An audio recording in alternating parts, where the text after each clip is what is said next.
I had driven along I-80 hundreds of times, and I always remembered that the toll booth near Lamar had been deactivated years ago.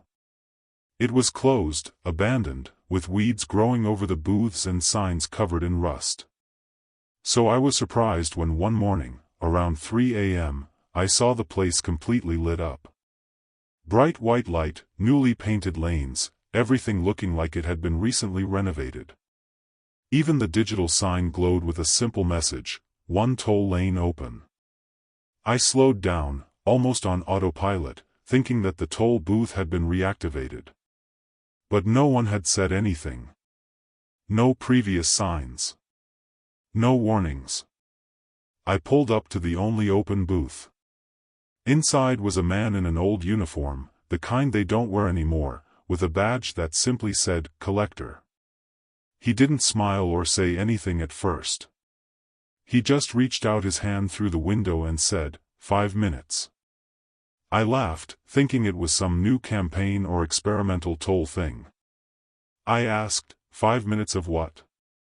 And he answered without blinking, "Memory." I felt a shiver. But, tired, I just wanted to get through. I took out a 20, but he shook his head. "We don't take money." That stopped me. But, without knowing why, I nodded. And he stamped something invisible on my windshield. I kept driving as if nothing had happened. But half an hour later, I stopped at a gas station to get a coffee and stood in front of the attendant, trying to remember something simple. My mother's name. And it wouldn't come. I knew she existed, I remembered her face, her stories, but the name escaped me. Like a dream when you wake up.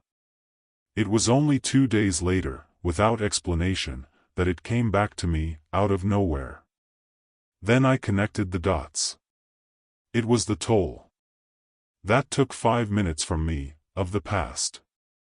And it didn't tell me which part. I mentioned this to other drivers, and most of them laughed. Even one of them, an older one, got serious.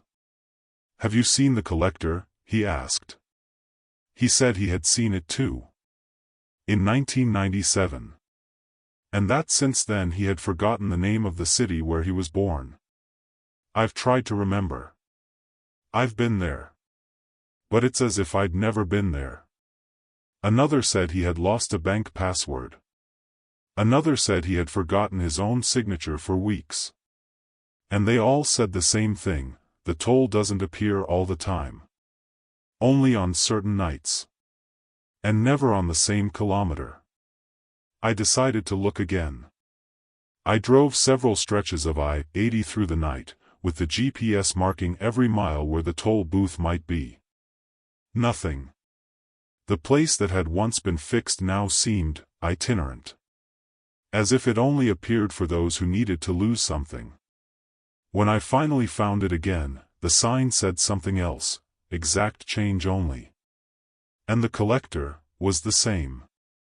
Same face, same neutral expression, same outstretched hand. I asked, "What's it going to be now?" He answered, "Your first kiss." I froze. He repeated, "It's not a choice." Before I could say no, he stamped the window again. I drove the rest of the night in silence, trying to remember her. The girl from school, the exact moment, the song that was playing, it was all gone. All that was left was a vague memory of what had happened. Like a shapeless shadow. And that destroyed me more than I thought it could. Because it wasn't just forgetting the name or the place. It was losing a piece of what made me, me. I spent days trying to force my memory. I looked for old photos, I talked to friends from back then. But it was as if that memory had never existed. Or worse, as if it had never been mine. Since then, I've avoided late nights on that road. But sometimes he shows up in other places. One night, I took a detour on Route 322 and there he was, same booth, same light, same charge. I sat there for almost an hour, without passing by. He didn't move. He just waited. When I backed up and pulled off the road, the booth disappeared in my rearview mirror. As if I'd never been there. But that night, I forgot my childhood puppy's name. I didn't pay. But even so, I missed something. I began to suspect that just seeing the collector was enough to make him take it. I'm writing this as a warning. If you're driving through Pennsylvania at night and see a lonely toll booth, glowing where it shouldn't, don't stop. Even if it looks official. Even if there are other cars in the line. Because they could be part of it, too. Because that toll booth doesn't take your money, it takes you, little by little. It fragments your story. Until you can't remember the way. Or the reason for the trip. And if you pay too much, you might forget who you were before you crossed the line. Last week, I found a handwritten note stuck under my windshield wiper. Old paper, smelling of something that had been stored for a long time. It said, "He doesn't charge for nothing. He keeps everything he takes." On the back was a list of names, dates, and random words, like mementos from other people. Some crossed out. Some underlined. And among them, there was my mother's name. Along with the date I'd forgotten. It stopped me for a few minutes. It was like reading my own personal loss file. And I realized that this was just a fraction of everything that had ever been charged in that booth. Since then, I've started to notice something else. Whenever I pass by places where I've crossed paths with the collector, the feeling of emptiness returns. As if the absence of memory leaves a physical mark. I've tried to record, register, write everything down, but the cameras fail, the audios fade, the notebooks disappear. It's as if it doesn't want to be remembered. As if the toll booth is protecting what it collects. And every time someone tries to expose it, they pay more. Sometimes I stand still looking in the rearview mirror for minutes, just waiting for the white light to appear at the end of the road. One morning, I gave in. I stopped at the booth for the third time. I didn't say anything. I just stared at the collector. He didn't say anything either. He just held out his hand. And at that moment, I felt like it didn't matter what I was going to lose. Because I had already lost so much that I didn't know what was left. He stamped the window. The world went white for a second. When I came back, I was in the same place, engine off, radio blaring. But something had changed. I looked at my driver's license. The name was correct, the date was correct, but my photo was different. A face of mine, younger. And tired. As if I had gone back in time. Or lost the present. I paid. And I forgot my mother's name for 2 days.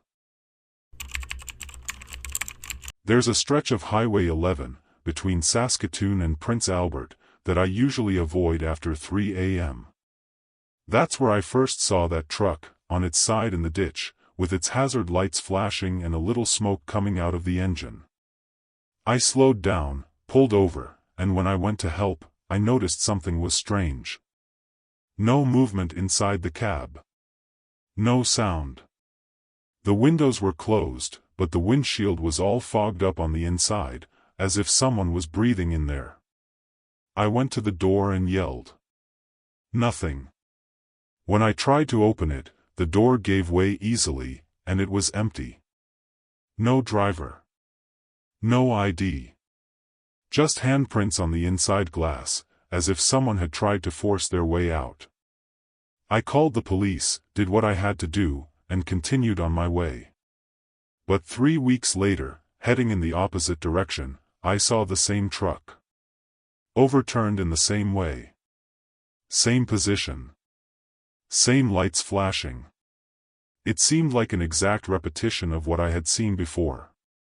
I braked, stopped the truck, and stared at it from afar. I didn't get out. I just stared.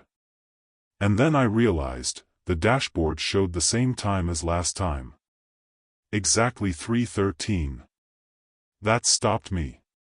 The truck was identical, right down to the scratch on the bumper. Only, once again, without a driver. I started asking other truck drivers. An older guy said he had seen this jackknife ghost about 3 times in different parts of the province. Always at dawn. Always the same, overturned, lights flashing, and no one inside. Some even said it changes places. That it appears in stretches where there had never been an accident. As if it were trying to tell us something, or repeat a moment that never ended. Others say it is a warning, that if you stop too close, you start to see things.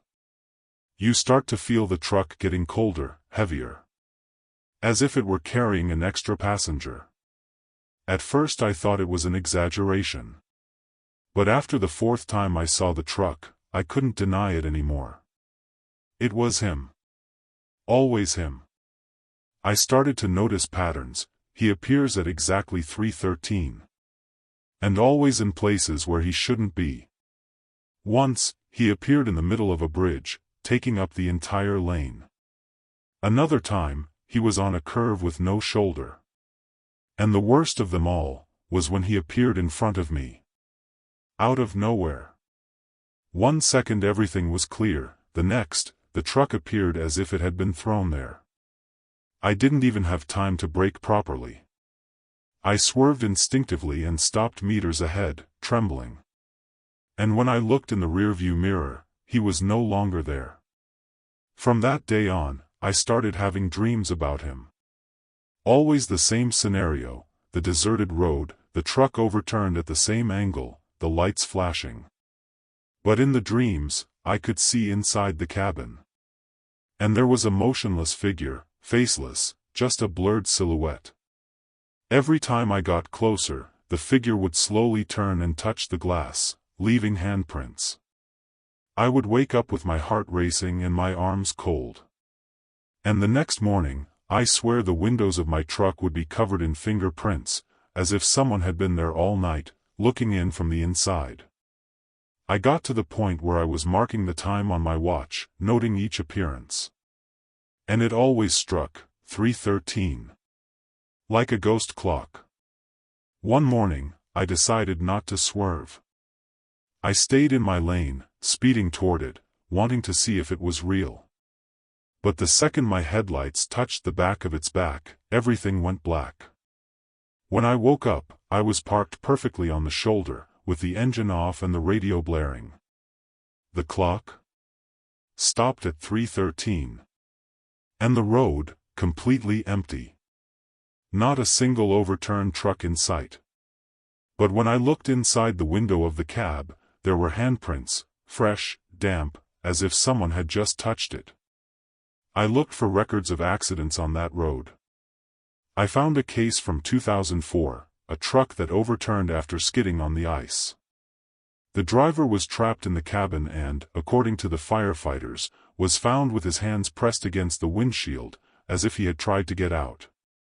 He died of suffocation from the smoke before he could be rescued.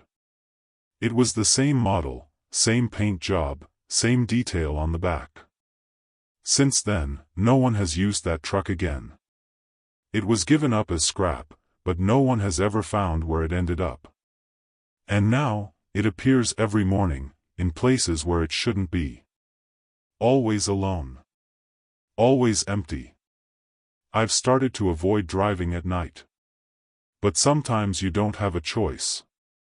And when I see the time approaching 3:13, I feel a weight on the steering wheel. A cold feeling that comes from inside the cabin. I've tried to ignore it, but it appears again. In the rearview mirror, on the most deserted curves, in the silent stops. One night, I stopped at a gas station and went to the bathroom. When I came back, my truck had its hazard lights on. And it was overturned. Just like the other one. But when I opened the door, everything was normal inside. Just one thing out of place, handprints. On the glass. On the inside. Since then, I've realized that he doesn't just show up, he copies. I've seen my colleagues' trucks tip over in the same shape, at the same angle, at the same time, and then go back to normal the next day, as if nothing had happened. But the drivers look different. Forgetful. With a blank stare. One of them, Ramirez, stood on the side of the road looking at his own overturned truck and kept saying, "That's not mine." And indeed, it wasn't. The license plate, the color, everything was the same, but his was still at the company's base. It was as if the ghost of the jackknife had copied his truck, only to have it happen again. I've tried to drive straight past with my eyes closed. I've tried changing the route, turning off the GPS, and following my intuition alone. But it always finds a way to show up. Once, it appeared in my side mirror while I was driving in broad daylight. Another time, it appeared in a photo I took of the dashboard to send to my wife. When we opened the image, there was its reflection, the overturned truck, out there, where there was nothing. I started deleting everything I had recorded. Because it seemed that the more I tried to prove it, the closer it got. This week was the worst. I woke up at 3:13 a.m. to find the truck tilted. I thought it was just my imagination, but when I opened the door, I saw that the back wheel was sunk into the asphalt. As if something had pulled it. I ran out, called for help, and when we came back, it was fine. Straight. No sign of sinking. But inside the cabin, a fine mist, like steam, and a single handprint on the windshield. Clearer than ever. As if whoever was there had been very, very close. This time it fell in front of me. But there was no driver, just handprints on the glass. I always thought there was something strange about the fog on Limerick's roads. Not just because of its density, but because of the way it appeared, out of nowhere, even on dry nights.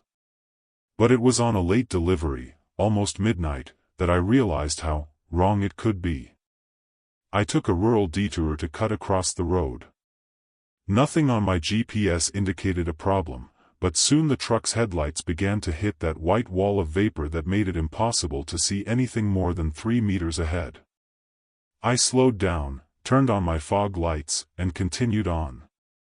That's when I saw it. A silhouette crossing the road. And for some reason, it looked all too familiar. I slammed on the brakes. The figure slowly crossed the street, and for a second, my eyes focused on the face. It was me. But younger. 10 or 12 years younger. I wore clothes similar to those I had worn in a bad time, when I was still working light trucks and living in an old trailer. He, or I, was running. He looked back as if something was following him. He didn't see the truck. He didn't react to the headlights. He disappeared into the fog, the same way he had appeared. I froze. I tried to rationalize. Maybe it was just someone who looked like me, a play of light, but deep down I knew. I had just seen a younger version of myself. I continued slowly, trying to understand what had happened. And that's when the strangest part began. The fog around me began to show things. Not clearly, but as distorted reflections in the fog lights. I saw a crushed bicycle on the side of the road. Then an old car on fire. But none of it was really there. When I looked straight ahead, it disappeared. It was only when the headlights touched the fog, at a certain angle, that the images appeared. As if they were projections of something that had already happened there. Or maybe, that would still happen. I went to a nearby village to ask if that was common. A man at the bar, without even looking up from his glass, said, "These roads have memories. But they only show them to those who have left something behind." I asked what he meant by that, but he just repeated, "You saw yourself, didn't you?" I didn't answer. I didn't need to. That accompanied me the entire trip. I began to fear the fog more than anything. Because every time it appeared, the headlights showed more. And each time, it was more personal. More intimate. As if the road was reading me. On the next trip, I prepared myself. I took a camera and tried to record, document, anything. But when the fog came back, nothing worked. The lenses fogged up inside. The sound became distorted, with noises that sounded like muffled voices. And the headlights started showing scenes that I didn't even remember very well. An argument inside a car. A punch on a steering wheel. A woman crying next to me. Her face was a little blurry, but I knew who it was. It was as if the road was pulling out of me forgotten, erased, shelved moments. And worse, all the reflections showed me trying to escape. I started to notice a pattern. Every time the fog lifted, the younger me would reappear. Always running. Always running away. And something was following him, but I could never see him. Just shadows at the edges of my vision, quick figures. But the worst happened one night when I pulled over to sleep. The fog rolled in even though the truck was parked. And there, outside, standing in front of the left headlight, there he was. Me. Younger. Motionless. Staring at me with a blank stare. Expressionless. As if he knew I was watching. I didn't move a muscle. And he disappeared into the fog without making a sound. After that, the fog started appearing in places where it shouldn't. Inside tunnels, at gas stations, even in the company's yard. But only when I was alone. The truck's headlights would turn on by themselves sometimes, and reflect things in the void, a door slamming, a figure crossing in the background. One day, I saw my own shadow, hanging. As if it were hanging itself from an invisible branch in the fog. It took my breath away.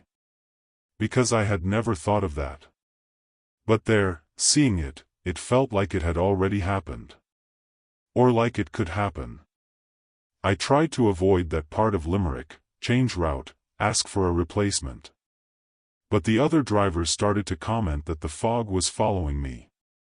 One of them said that one morning he saw me pass by, but younger.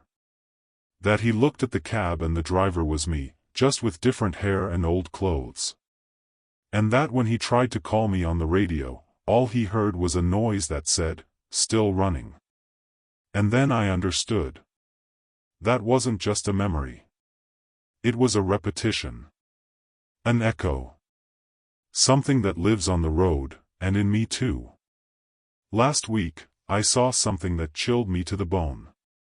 The fog rolled in before 11 p.m., earlier than usual. I was cruising along a straight stretch of road, clear as day. But when the headlights hit that white veil, I saw three versions of myself. Each with a different expression. One was screaming, one was bleeding, and the last one was smiling. A calm, cold smile, as if it knew something I didn't. All three of them ran in different directions. And then, for a split second, I saw what they saw, a creature made of shadow, crawling through the fog. As big as the truck. Faceless. But full of eyes. All of them looking at me. Since then, I've avoided using fog lights. But sometimes they turn on by themselves. As if the road were making decisions for me.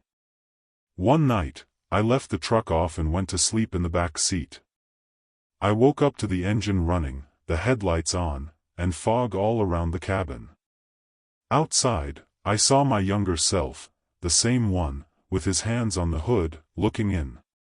But this time, he wasn't running away. He was watching me. As if he were the driver now. I ran outside, opened the door, but there was no one there. Just handprints on the hood. 2 complete prints. Identical to mine. I've consulted myself, I've tried to find rational explanations. But there's nothing that can describe it. All I know is that the fog is a mirror of something we don't want to see anymore. It's not just memory. It's trauma. It's escape. And it only appears when we're alone, vulnerable, trying to forget. The Limerick Road doesn't let anyone with unresolved issues go unpunished. And now, every time I cross an unknown stretch with low beams, I wait. Waiting for the fog to appear. And see another version of myself that I tried to erase. I saw a younger version of myself, running away from something in the fog.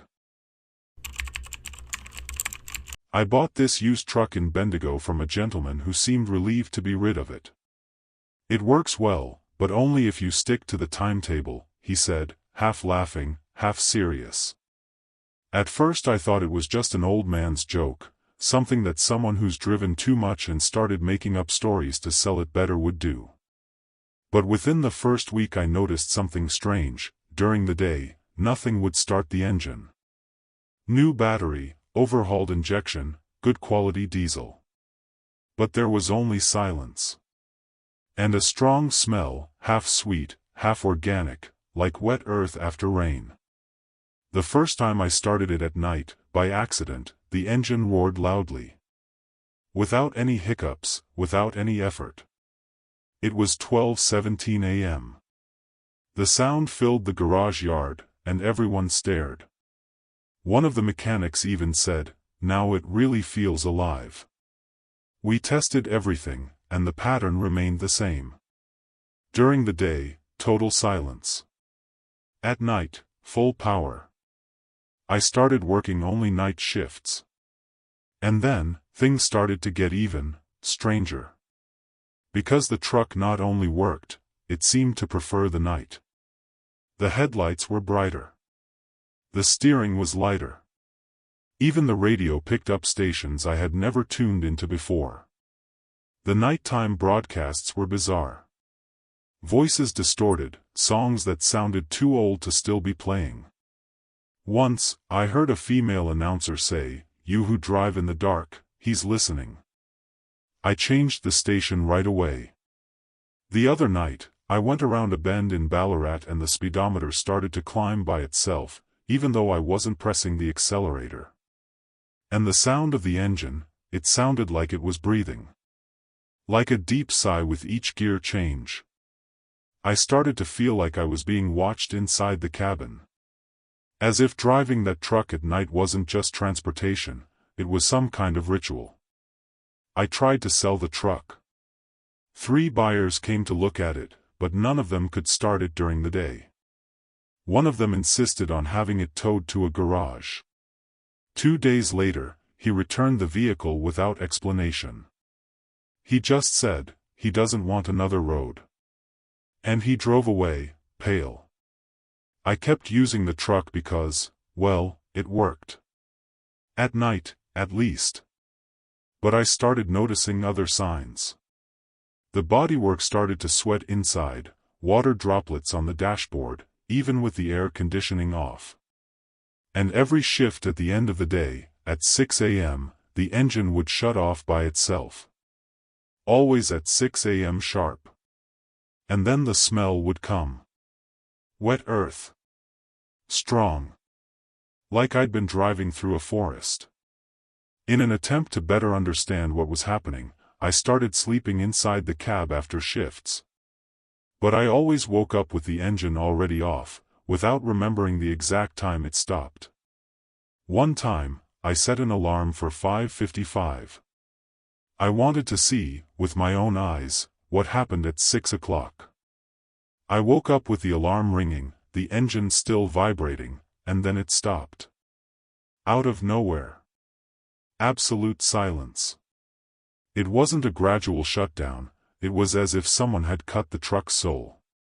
And the smell, this time it was warm, thick, like freshly turned clay. I went back to the garage where I bought it. The old man who sold it to me was no longer there. But one of the old employees recognized me and asked if the truck still slept well. I pretended not to understand. He laughed, a little embarrassed, and said, "The previous one also tried to run away. But the truck always comes back." When I asked for more details, he just mumbled, "You'll understand, when it dreams." The sentence left me puzzled. That started to echo in my head every time I heard that engine sigh between gears. As if the truck was, in fact, dreaming, and only at night. I began to notice other changes. Certain routes seemed shorter when I was driving with it. As if, at night, space doubled. One morning, I arrived at my destination 2 hours early, without having accelerated any more than usual. Another day, I saw trees pass by the window with the same repetition, as if the road was being reused. Like a loop. I turned on the GPS and, for minutes, it stuck on a single coordinate, even with the truck moving. And then, when it returned to normal, it marked a point off the road. Inside a green area. Where there was nothing. Things got worse when, on one of these trips, I stopped at a gas station to fill up and went for a coffee. When I got back, the truck was turned off, as always during the day, but there were mud footprints on the inside. Nice marks. On the passenger seat. I didn't let anyone in. And there was no sign of a break-in. I started driving with the door locked even while driving. But sometimes, in the middle of the night, the rearview mirror shows reflections that don't match the interior of the cabin. Too much shadow. A figure in the back seat, even though my truck doesn't even have space in the back. Last night, something happened that made me seriously consider giving it all up. I was cruising along a deserted stretch of road between Castlemaine and Kyneton when, at midnight sharp, the engine roared louder than ever. As if it was excited. Or angry. The radio turned on by itself. Static for a few seconds, and then my voice. A recording of me saying, "I'm coming, he wants to show you." I didn't remember saying that. And then the headlights started flashing, alternating between high and low beams, without my command. When I looked in the mirror, I saw a figure sitting in the passenger seat. Motionless. Staring at me. I pulled the truck over to the side of the road. I jumped out without thinking. When I breathed in the cold morning air, everything seemed more real. But when I came back, the door was locked from the inside. I had to break in with the spare key. Inside, everything was normal, except for the floor of the cabin. Wet. As if someone had brought in soggy dirt. And there were barefoot prints on the carpet. I drove away without looking back. I parked in the first lighted yard I found. I waited for dawn. And, as always, at 6 o'clock sharp, the engine died. Alone. With a sigh. Today is my day off. The truck is parked right next to my house. The sun is shining brightly, the sky is clear. And yet, the smell of wet earth is still inside it. I've cleaned everything. I've changed the upholstery, the carpet, even the air filters. Nothing works. Sometimes I think the engine doesn't rest. It waits.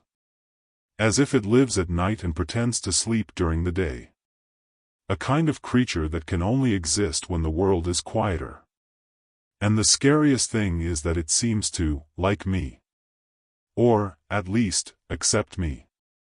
Because until today, it has never failed me. Only when the sun rises. The truck roared loudly at midnight.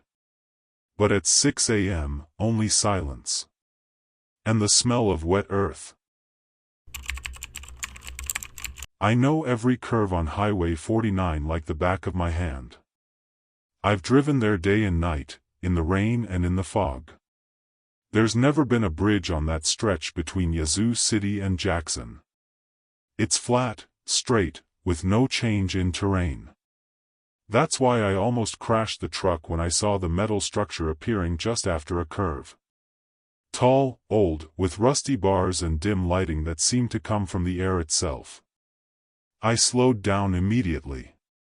I thought the GPS had bugged, or that I'd accidentally turned onto a new road. But no. It was the same old route. Only now, with a bridge in the middle of it. I stood there for a few seconds, staring. The strangest thing was the one below. Or rather, the one that wasn't there. It wasn't a river, a road, or a forest. It was an abyss covered in thick, white fog, with no visible bottom. I turned on my high beams, but the light didn't penetrate. It was as if it was being absorbed. I took a deep breath and continued on. The structure shook slightly as the wheels touched the metal, as if it had been too long since anyone had last driven there. Halfway across the bridge, the speedometer reset. As if the truck had stopped, but it was still moving. That's when the radio turned on by itself. Static for a second, then, my own voice. Screaming. Like I was in a panic. Choppy phrases, like, "Don't come in, please don't come in." And then sounds that sounded like wind, or very muffled screams. I turned the radio off hard. But the sound kept coming, now from the speakers on the dashboard. I started to accelerate, but the speedometer still showed 0. It was like I was frozen in time, even though I was moving. I looked in the rearview mirror, the entrance to the bridge was gone. There was only fog behind me too. Seconds later, maybe minutes, it's hard to say, the bridge ended. No transition, no warning. I just got back on the regular asphalt as if nothing had happened. The speedometer went back to showing speed. The radio turned off. But the air was still cold. Ice cream in a way that wasn't climatic. It was like being cold from the inside out. When I got to my destination, I checked the route I had taken on the GPS. You didn't register the bridge. It marked a straight, continuous line, as if I had never left the road. And to this day, when I go back that way, there's no bridge at all. It wasn't a delusion. I know what I saw. But I tried to keep it to myself, until, weeks later, when I was talking to another trucker at a gas station in Vicksburg, he asked if I'd ever seen the bridge out of nowhere. I said nothing. He said that one night he'd passed a metal structure in the middle of the flat stretch, and that the asphalt had disappeared for a moment. He said that the radio had played a recording of his wife, who died in 2012. She was crying and begging him not to cross. The voice was exact. And he swore he recognized even her breathing. It wasn't just similar, he said. It was her. That stopped me in my tracks. As I asked around discreetly, more stories emerged. They all spoke of a bridge that shouldn't have been there. Some described it as younger, others as rustier. But the pattern was the same, always at night, between two curves, always over a foggy void. And always, something coming from the radio. One man said he heard his own baby daughter calling, "Daddy." But she couldn't even speak yet. Another reported hearing noises from an accident he had been in years ago, with details he couldn't even remember. It was as if the bridge opened some channel to what's buried deep inside us. I started avoiding that part of the road. But every now and then, it seems to appear even when I'm not there. One day, sleeping in the cabin, I dreamed I was on the bridge again. Only this time, I heard laughter behind me. When I looked in the mirror, I saw 3 versions of myself sitting in the passenger seat. Each with a different expression, fear, sadness, and one that was smiling, but only with its eyes. I woke up sweating, with the radio hissing by itself. I looked at the clock. 3:03 a.m. And the empty road ahead seemed to vibrate slightly. What scares me the most is not having crossed it. It's that now, sometimes, I hear my voice on the radio, even on other routes. It says things I never said. Or maybe I said them and forgot.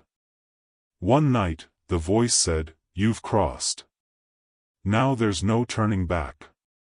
I turned everything off, even the digital panel, but the phrase kept echoing in the cabin, like a whisper. The bridge is not just a place. It's a moment. And when you cross it, you leave something there. I just don't know what. All I know is that, since then, I've had trouble remembering details from my childhood. Small but important things. As if part of me had remained in the middle of that fog. The last time I tried to cross that stretch, I paid attention.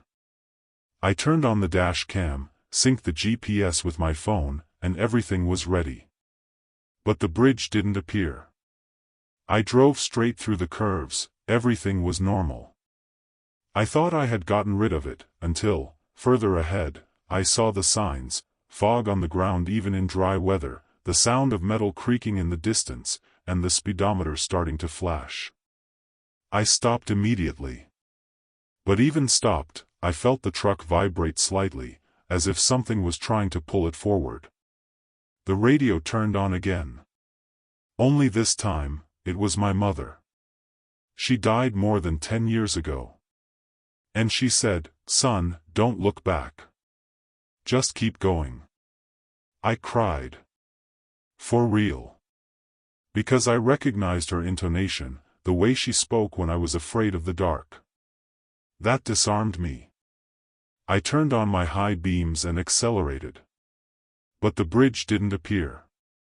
I just had the feeling that I had crossed something. The GPS bugged for a minute, then came back with a warning I had never seen before: route out of time. The screen got stuck on that. When I got to the next stop, the guy at the yard asked if I had changed trucks. I said no, that it was the same one. And he replied, "Strange. The license plate is different." I went to check. It was the same sequence of letters and numbers, but inverted. Since then, people have claimed to have seen me in two places at once. One time, I got a call from the company asking if I had crashed near Gulfport. But I was home, asleep. Another time, an acquaintance said he passed me on a highway, but he swears I had no face. Just a shadow where I should have been. I try to go on with my life as normal, but every night, at the same time, the radio crackles. Sometimes it's my voice. Sometimes it's someone else's. But it always ends with the same sentence: "Go back to the bridge." And I don't know what will happen if I do. I passed her. The speedometer went to 0. And the radio played my voice, speaking in despair.